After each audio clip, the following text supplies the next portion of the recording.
Olá, este é um trabalho sobre sensores e sistemas de instrumentação voltados para pressão e nível, feitos pelo grupo composto por Gustavo Soares, Eros Carvalho, Nathan Felipe e por mim, Cibele Louise. Esse trabalho é para a disciplina de Instrumentação Industrial do curso de Engenharia Mecatrônica do Cefet-MG de Divinópolis. Primeiramente, falando sobre os tipos de sensores e dispositivos.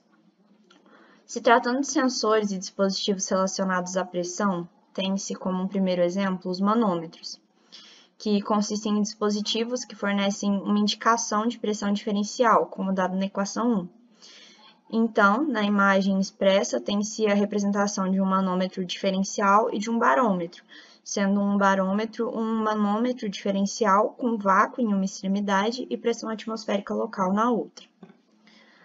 Além dos manômetros, nós temos os transdutores de pressão, que fazem referência a corpos de prova que transformam variações de pressão em deslocamento, sendo alguns dos tipos de transdutores o tubo de Bourdon, o Foley e diagrama como expressos na imagem.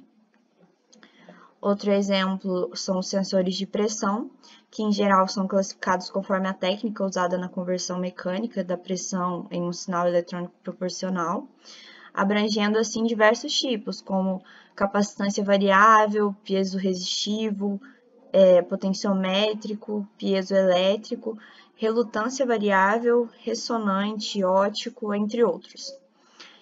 Sendo os piezoresistivos os mais utilizados, como mostrado na imagem, cujo funcionamento é similar ao dos transdutores, baseados em membranas com extensômetros, porém menores e mais compactos.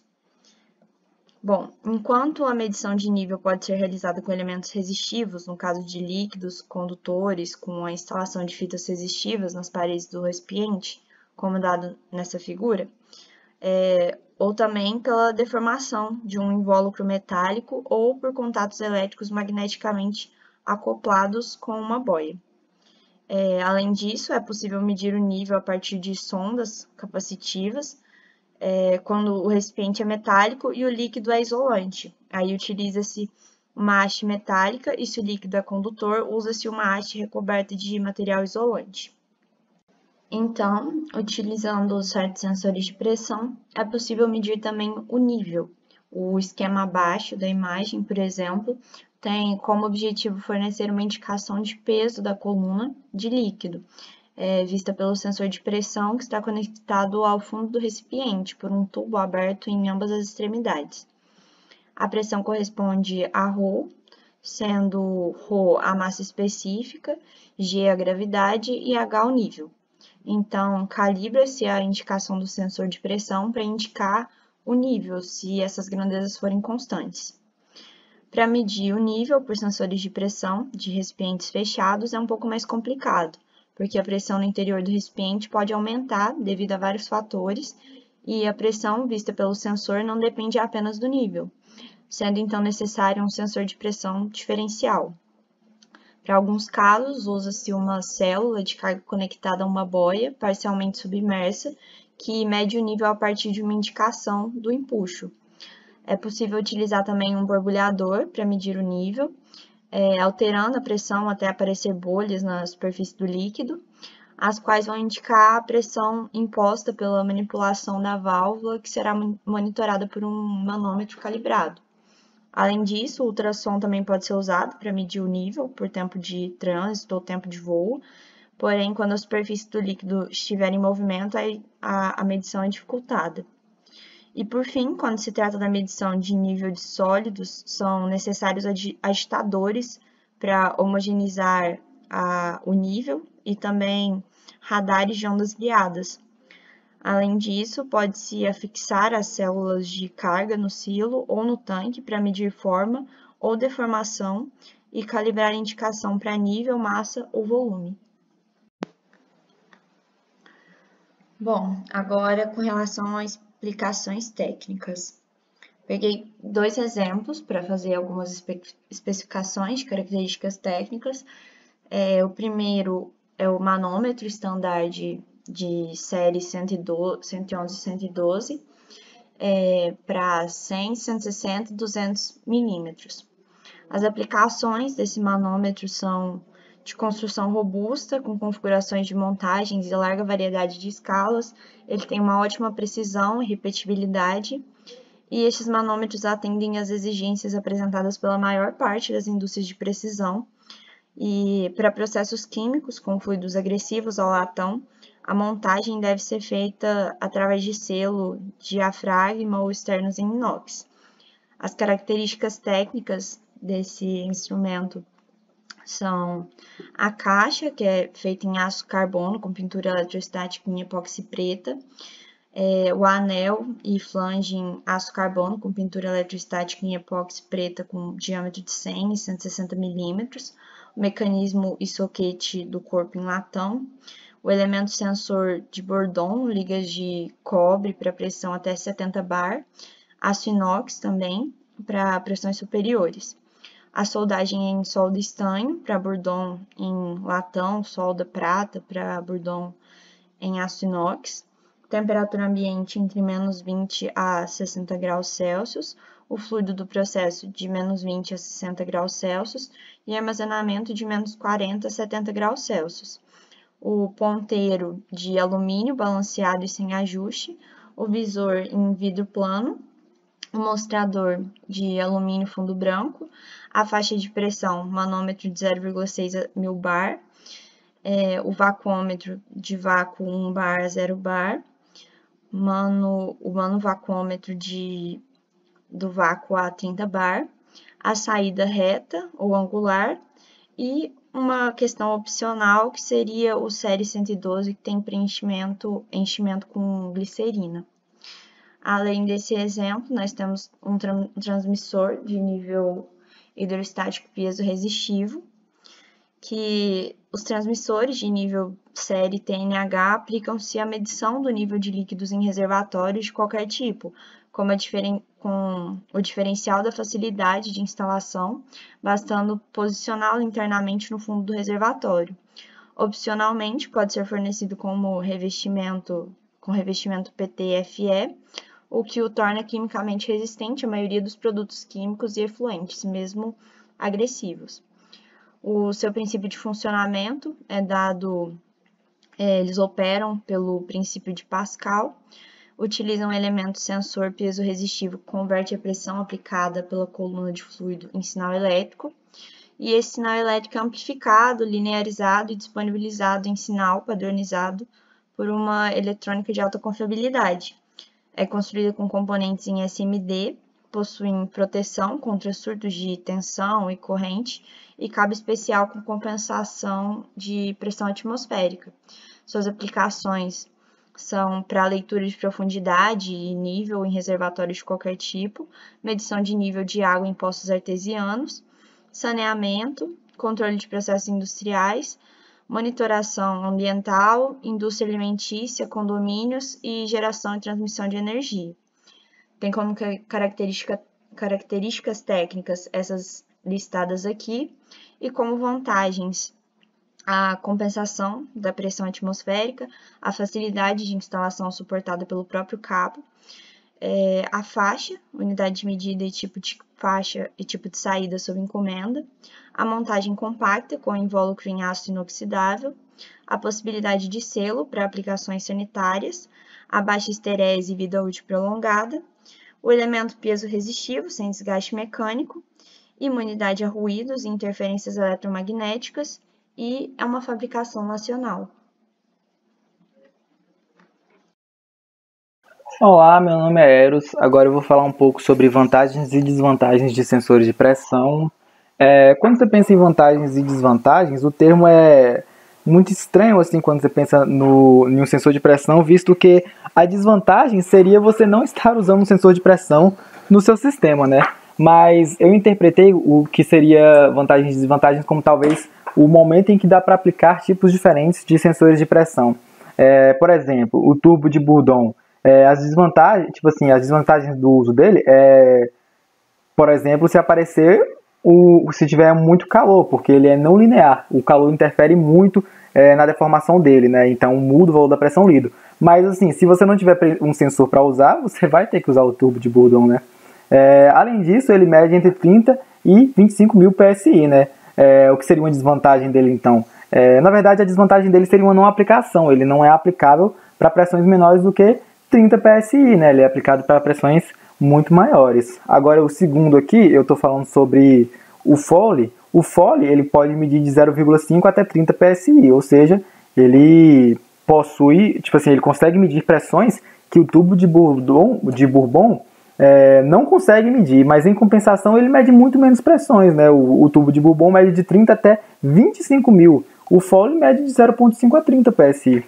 E por último, o diafragma, por exemplo, eles são sensores muito bons, muito poderosos, tem um range muito grande também, mas assim como todo sensor, deve se preocupar porque, por exemplo, esses sensores, dependendo do caso, tem uma dinâmica, né, a ser considerada, feito com capacitor e etc.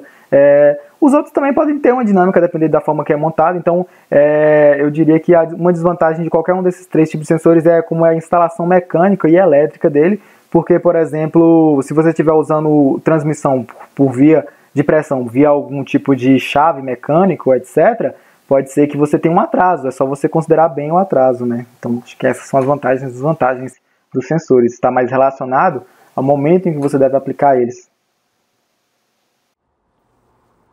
Bom, o princípio de funcionamento e instrumentação de sensores de pressão varia absurdamente de acordo com o tipo de sensor de pressão utilizado.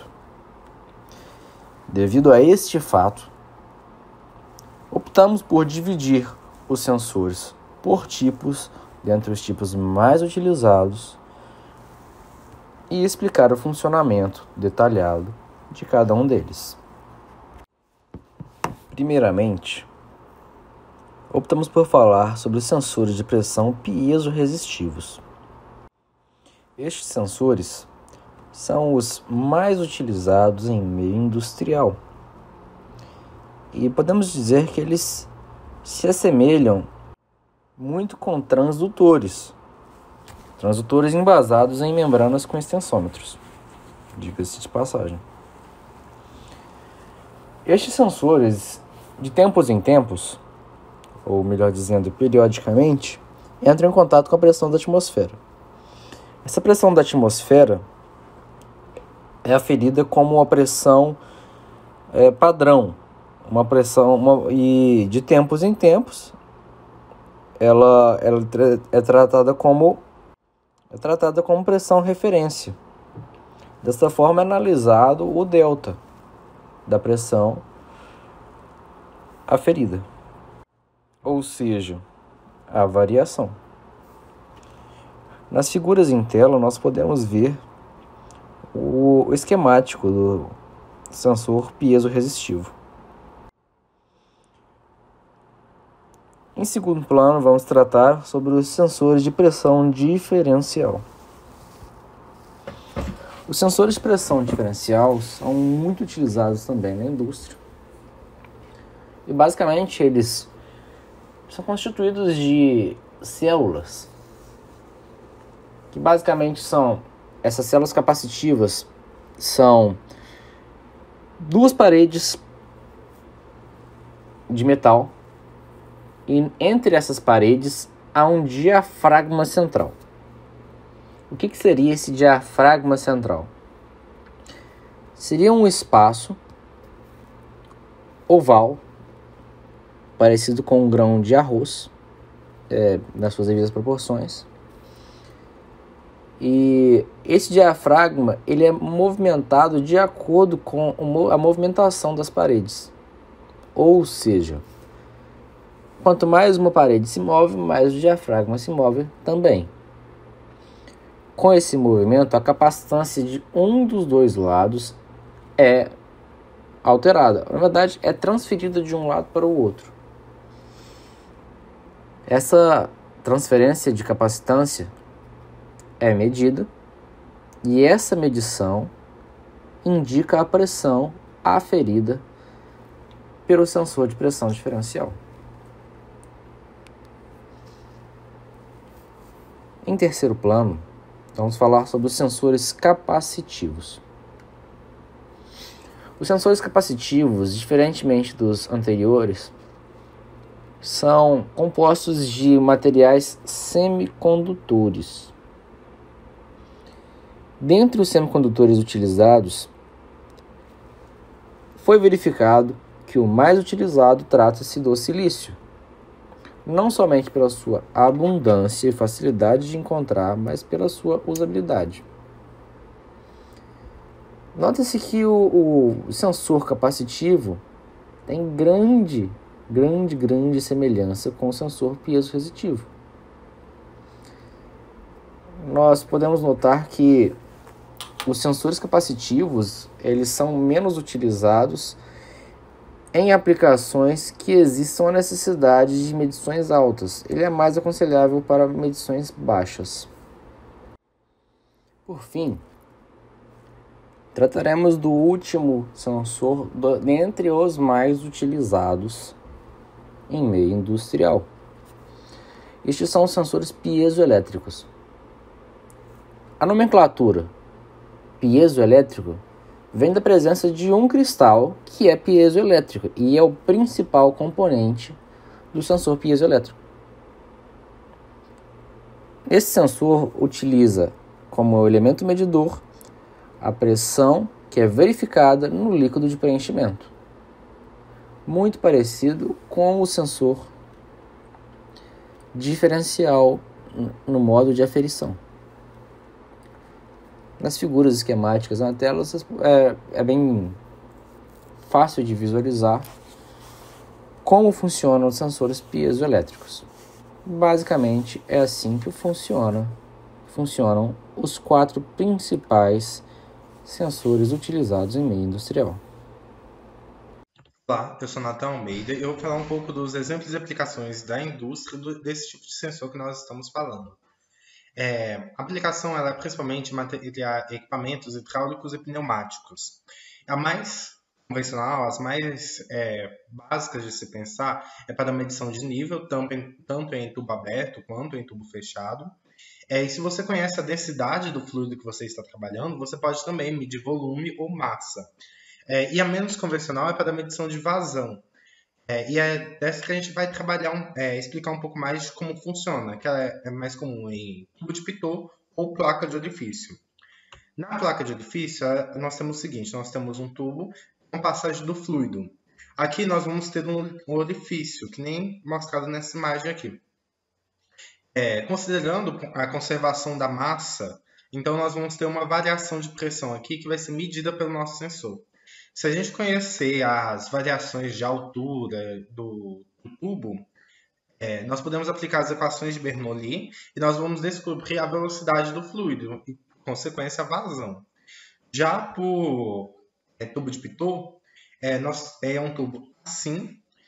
O seu mecanismo é dado desta forma aqui, em que nós vamos ter uma entrada paralela ao fluido, outras 2 entradas perpendiculares ao sentido de deslocamento do fluido. Assim, por essas daqui, nós vamos conseguir medir a pressão no exterior. Por aqui, nós conseguimos medir a pressão com que o fluido está passando no tubo. Então, o mecanismo ele mede a variação de pressão. E por essa variação de pressão, a gente consegue, mais uma vez, medir a velocidade do fluido. É muito comum em aviões, medir a velocidade do avião através da velocidade do ar que está passando por aqui e tal, ou a velocidade do próprio fluido, se vai vir uma turbulência e tal. Olá, aqui é o Eros de novo. Agora eu vou falar um pouquinho sobre uma aplicação de um sensor de pressão. A gente escolheu esse sensor de pressão aqui, que é o PSE 550. Ele mede variações manométricas de 0 a 2 kPa, né, com um erro de mais ou menos 1%. E a saída dele, a curva de calibração dele é dada por essa curva aqui da direita, né, que para uma pressão de 0 a 2 kPa, a saída de tensão desse sensor é de 1 a 5 volts, né. Caso alguém queira mais alguma informação, tipo assim, isso aqui foi a simulação que a gente fez no Tinkercad. Eu vou mostrar a simulação, porque por aqui é meio que inútil, né? Mas caso alguém queira saber um pouco mais sobre ele, aqui está o datasheet desse sensor, né? Aqui tem vários dados sobre ele.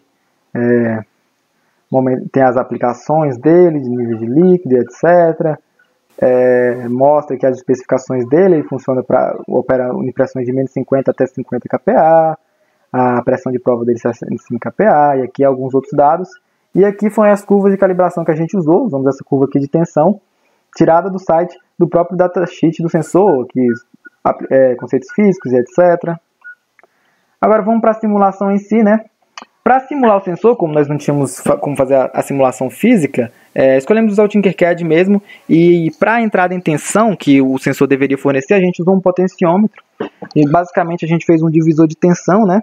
Com duas resistências iguais. Significa que a tensão máxima que o Arduino vai receber é de 2.5 volts, né? Pensando nisso, quando a gente fez o código aqui, aqui tem a montagem da reta, né? Tipo assim, da reta de calibração inicialmente. Então o A é calculado como variação de Y sobre variação de X. Dada essa curva de calibração aqui... Cadê a curva de calibração? Aqui. Dada a curva de calibração aqui que a gente usou, 5 menos 1 dividido por 2, né? A gente encontrou o valor do coeficiente linear. Encontrou o valor do B, que é o valor que ele corta o eixo aqui. Beleza. Aqui a gente está fazendo um setup normal. Declaração de alguns outros variáveis, a pressão. E aqui a gente está fazendo a leitura dos nossos 2.5 volts, né? Para que a gente usasse todo o potencial do Arduino, a gente multiplicou, deu um ganho aqui, né? Para aumentar a resolução. Deu um ganho de 2 aqui, então o valor de entrada está indo até 1024, né? No final das contas, ele lê de 0 a 1024. E aqui a gente está fazendo uma conversão dele para um valor em tensão. Depois, nós pegamos a equação y igual a x mais b que a gente obteve dessa reta aqui e isolou o x, porque o valor da pressão está no eixo x. Quando a gente isolou o x, foi essa equação aqui que a gente encontrou. Fizemos uma saturação aqui, né, para quando o valor de leitura fosse 0, a pressão não desse um valor errado. A saturação dele aqui, quando o valor de pressão é 0, o valor de tensão medida é 1, tem que ser 0, né? Quando for menor que 0, o valor da pressão, no caso, o valor da tensão tem que ser 1. Fizemos a saturação, tranquilo. E aqui a gente está plotando os resultados que a gente obteve mesmo, né? Então, vamos supor, caso o valor analógico de tensão seja 5, assim como diz na curva, o valor de pressão é 2 kPa. Não botei as unidades, né? Mas tudo bem. E aqui esse valor analógico, na verdade, é o valor de tensão. Então, se a gente mexe no potenciômetro e estiver chegando aqui, por exemplo, um valor de tensão de 3.33 volts, vai ter uma pressão de 1.17 kPa. Se estiver chegando uma tensão de 2.19, o valor da pressão vai ser 0.59. Tudo seguindo a lei da linearização ali que a gente fez, né? E aqui, quando o valor analógico de tensão for 1, a pressão vai ser 0. Beleza. O valor da tensão for 1, né? Então, beleza. É basicamente isso aqui, o funcionamento desse sensor.